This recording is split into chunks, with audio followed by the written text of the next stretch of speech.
ایک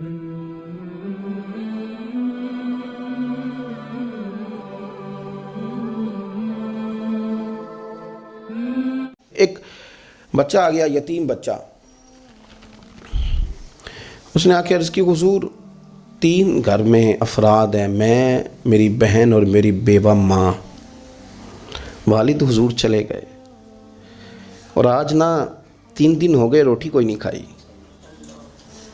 میں اس منظر کو بھی جانتا ہوں کہ جب یتیم گھر میں اکٹھے بیٹھے ہوتے ہیں اور پتہ ہوتا ہے ان کو کہ ہماری اماں کے پاس آج پیسے کوئی نہیں اور گھر میں روٹی بھی کوئی نہیں، تو پھر ان کو بھوک ہی نہیں لگتی۔ ہاں نہیں لگتی۔ اماں پوچھتی ہے پتر روٹی کھانی ہے؟ نہیں میں تو سویرے جو کھایا تھا وہ ہضم ہی نہیں ہوا، اماں جی شاہی کوئی نہیں۔ یہ پردے اس طرح کر کے بچائے جاتے ہیں، ایک دوسرے کو تسلیاں دینا، ایک دوسرے سے پیار کا بڑھ جانا، ایک دوسرے کے لیے جذبات اور طرح کے بن جانا، حکمت الہی کے تقاضے ہوتے ہیں۔ یا رسول اللہ صلی اللہ تعالیٰ علیہ وسلم، بیوہ ماں ہے، یتیم بہن ہے، 3 دن سے کھایا کچھ نہیں، قربان جائیں۔ وہ گھر جہاں سے کائنات کھاتی ہے ساری، حضور نے فرمایا بلال جا کے ساری ازواج مطہرات سے پوچھ گھر میں کیا ہے۔ حضرت بلال کہتے ہیں میں سارے گھاری پوچھ آیا، ٹٹول آیا، ٹوٹل 21 کھجوریں نکلی۔ یہ 2 جہاں کے شاہ ہیں اور پاس کچھ رکھتے نہیں، 2 جہاں کی نعمتیں ہیں، ان کے خالی ہاتھ میں حضور کے سارے گھر کو میں ڈھونڈ 21 کھجوریں نکلی تو لا کے میں نے پیش کر دی، تو حضور نے ڈائریکٹ اس کو نہیں دی، نبی پاک نے اپنے ہاتھ پہ رکھ لی اور کہتے ہیں پھر حضور نے نا اپنا منہ مبارک قریب کیا کھجوروں کے۔ صحابہ خود فرماتے ہیں کہ یہ جو حضور نے منہ مبارک قریب کیا ہے نا تو نبی پاک برکت کی دعا کر رہے تھے، 21 کھجوروں پہ برکت کی دعا ہوئی۔ حضور نے اس بچے کو بلایا، تھپکی دی، فرمایا لے جا 7 تیری بہن کی۔ انہیں معمولی نہ سمجھنا ہو تو حضرت بلال کہتے ہیں حضور 3 بھی دے دینا کبھی تو 30 سال ختم ہی نہیں ہوتی، 30 سال گزر جاتے ہیں، نکالتے رہو کھاتے رہو، ختم ہی نہیں ہوتی۔ حضور نے فرمایا 7 تیری بہن کی، 7 تیری والدہ کی، اور 7 حضور نے اور بھی تلقین فرمائی، فرمایا ایک سویرے کھایا کرنا، ایک شام کو کھایا کرنا، لے جا۔ حضرت سیدنا بلال حبشی کہتے ہیں رضی اللہ تعالیٰ عنہ کہ بچہ لے کے جب باہر نکلا تو حضرت سیدنا معاذ ابن جبل دوڑ کے گئے اور جا کے بچے کے سر پہ شفقت سے ہاتھ پھیرا، کہا فکر نہ کرنا، رب کریم تجھے بہترین سرپرست عطا کرے گا، پتر پریشان نہ ہونا، اللہ تیری مدد کرے گا، صرف حوصلہ دیا، سر پہ دست شفقت پھیرا۔ بچہ چلا گیا تو حضور نے فرمایا معاذ ادھر آؤ نا ذرا۔ یا رسول اللہ حکم ہو۔ فرمایا کس چیز نے تمہیں اٹھایا بچے کے سر پہ ہاتھ رکھنے کے لیے؟ کس نے تمہیں کہا؟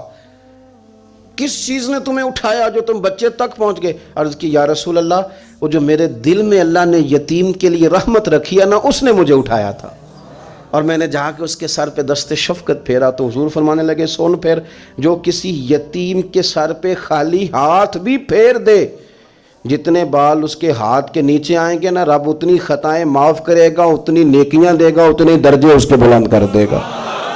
خالی دست شفقت ہی پھیر دے، دینا دلانا تو بعد کی بات ہے، اس کا خیال رکھنا تو۔ یہ جو ہمارے مدارس ہیں نا، ان میں اکثر بچے غریب ہوتے ہیں، لیکن کچھ بچے تگڑے گھروں کے بھی ہوتے ہیں، مالدار گھروں کے بھی ہوتے ہیں۔ اس میں اگر کوئی ایسا بچہ آ بھی جاتا ہے نا جو یتیم ہے، کمزور ہے، تو اپنے آپ کو محسوس نہیں کرتا کمزور، کیونکہ وہ یہ نہیں سمجھتا کہ میں یتیم خانے میں آیا ہوں۔